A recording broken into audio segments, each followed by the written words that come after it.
योग सूत्र का ज्ञान देते समय गुरु और शिष्य के बीच एक पर्दा था।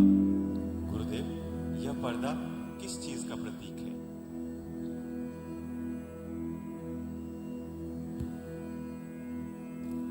जबकि देखोगे सब ब्रह्म है, सब ईश्वर है, ईश्वर के अब सिवाय कुछ नहीं है। यदि ये इस स्तर पर व्यवहार करेंगे, ना गुरु गुरु बन सकते, ना शिष्य शिष्य बन सकते। सब समान है, सभी भूतों में भगवान है, सब एक से हैं, एक है, तो कौन किसको सिखाएगा? कुछ नहीं होएगा। तो वहां पर ज्ञान भी आगे नहीं बढ़ सकेगा। तो एक पर्दा रहा। महर्षि पतंजलि पर्दे के पीछे बैठकर योग सूत्र दे रहे थे। सारे शिष्य, 1000 शिष्य सामने बैठ के सुन रहे थे। यानी गुरु शिष्य के बीच में पर्दा था, आवरण था। गुरु अलग थे, शिष्य अलग थे। एक सीखने वाले थे, एक सिखाने वाले थे। और योग यही कहता है, योग माने जोड़ना, जुड़ जाना। उसमें तो दो की आवश्यकता है। सब एक है तो जुड़ेगा कौन किससे? सब ब्रह्म है और कोई कुछ नहीं है तो कौन किससे जुड़ेगा? योग के लिए पर्दा बहुत आवश्यक है। जीवात्मा परमात्मा के बीच में पर्दा है। ये पार्थक्य ही पर्दा है। पर्दा की वजह से लगता है ये जीव है और ये परमात्मा है। तो जब पूर्ण हुआ कैवल्य पाद का आखिरी सूत्र गुरुदेव ने बोला,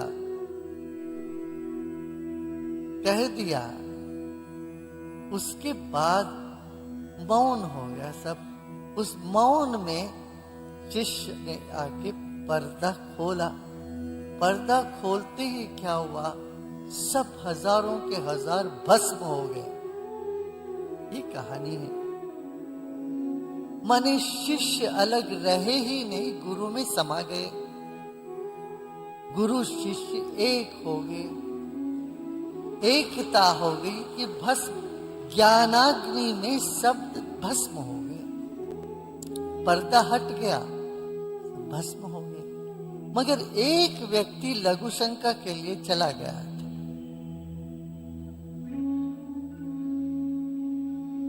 वो बाद में आया तो देखा कोई नहीं है, सब कोई नहीं है, सिर्फ गुरुदेव अकेले ही है।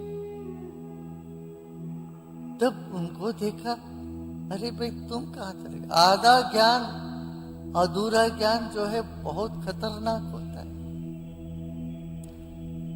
जब ये बाहर चला गया तो अधूरा ज्ञान था, तो फिर वो ब्रह्म राक्षस बन गया। अधूरा ज्ञान जो देता है वो ब्रह्म राक्षस होता है। माने राक्षस माने वो बलशाली भी एक तरफ से है, बहुत बड़ा बलशाली भी है, और नुकसान खुद को भी है, लोगों को भी है। उसके मन में प्रश्न बना रहा। सुना था योग सूत्र, मगर उसके मन में प्रश्न था व्याकरण का।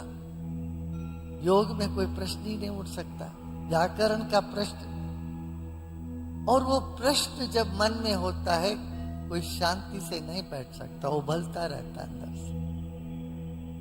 और जो भी शिष्य इनके पास आए, कुछ दिन ठहरे कि मगर वो सब ये अपना प्रश्न, उनको पता चला इनके भीतर प्रश्न है। अभी एक ऐसा गुरु है खुद ही प्रश्नों में उलझे हुए हैं, और वो प्रश्न पूछते जा रहे हैं। जो अंदर है वो बाहर तो निकल ही जाता है। तो वो हर शिष्य से पूछता रहा प्रश्न,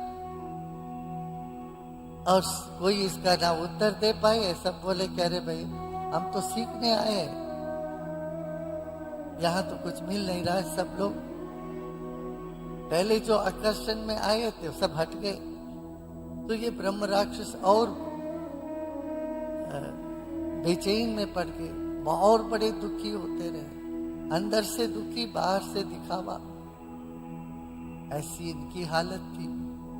ऐसे बहुत लोग हैं आजकल भी, बहुत साधु संत सन्यासी गुरुजन, दिखावा के लिए गुरुजन है, 2-4-10,000 लोग उनके पास आते भी हैं, अंदर से वो दुखी हैं, प्रश्नों में उलझे हुए हैं, उनका मन शांत नहीं है। तो ऐसे ब्रह्म राक्षस, इसी को ब्रह्म राक्षस बोलते हैं, ऐसे ब्रह्म राक्षस से बाधित होके इतना परेशान है, तो गुरु को करुणा आई, वो खुद ही इनके शिष्य बन के आए। ऐसी कहानी आगे चलता है, खुद ही शिष्य बन के आए, फिर उनका प्रश्न का समाधान किया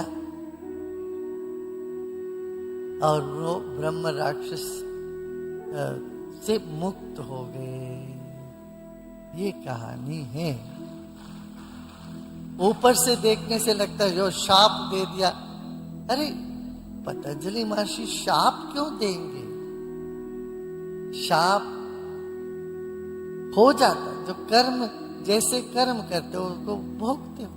आधा अधूरा ज्ञान लेके तुम गुरु बनने चले गए तो तुम परेशान हो जाओगे, फिर तो कुछ दिन में वो तुमको भीतर जलाता रहेगा। ऐसे स्थिति में ब्रह्म राक्षस उनके भीतर हावी हो जाते हैं। हाँ, तो ये सुंदर एक गहरी तत्व है इसमें। शाप वाप देते नहीं है ज्ञानी, वो छोड़ देते हैं, जिनका जो कर्म है वैसे भुगतो अपना कर्म तुम भुगतो।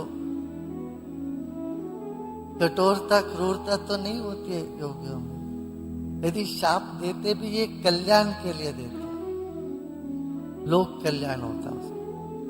मैंने कई बार कहा है, एक ज्ञानी का क्रोध भी मंगलकर होता है, अज्ञानी का प्रेम भी बंधन में फंसा देता है।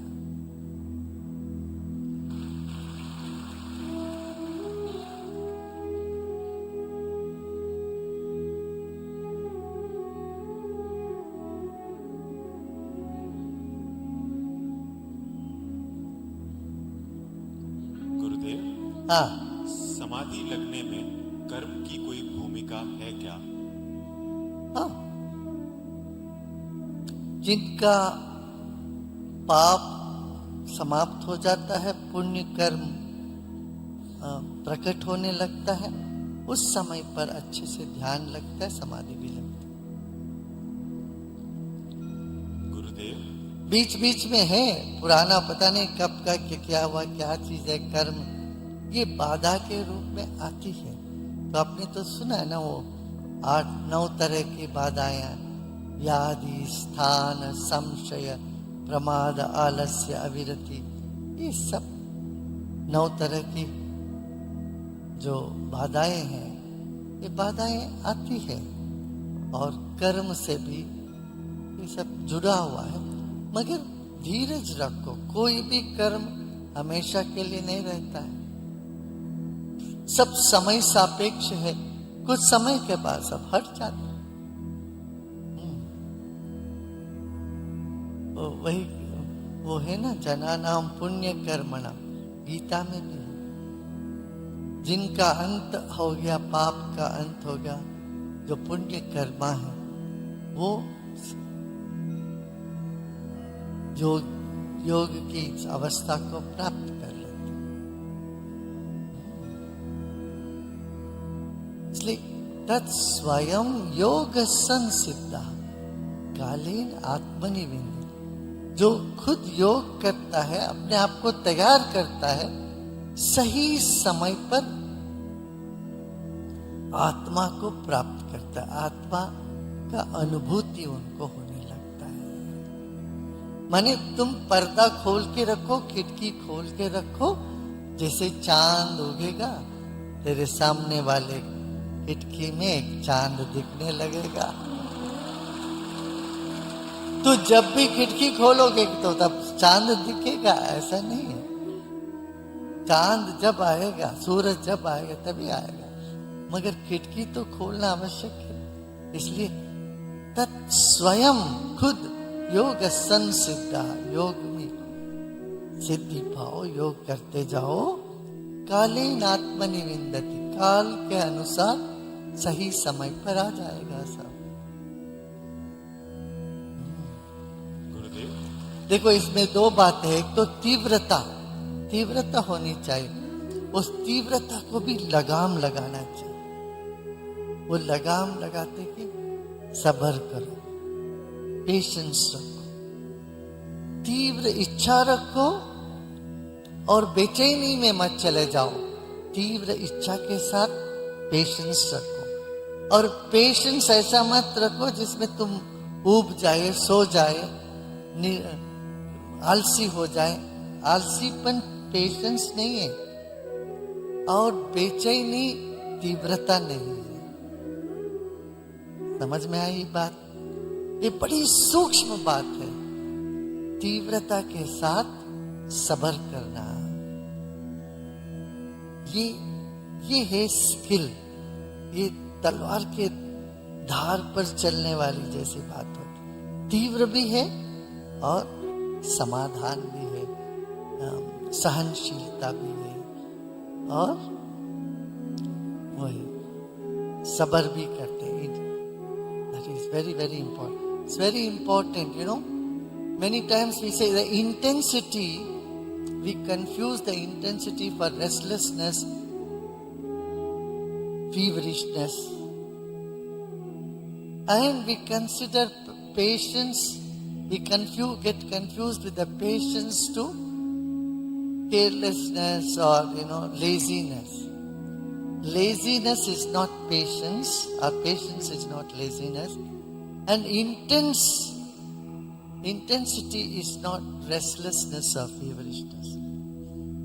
That combination of being intense and having patience is the skill that is needed to achieve anything.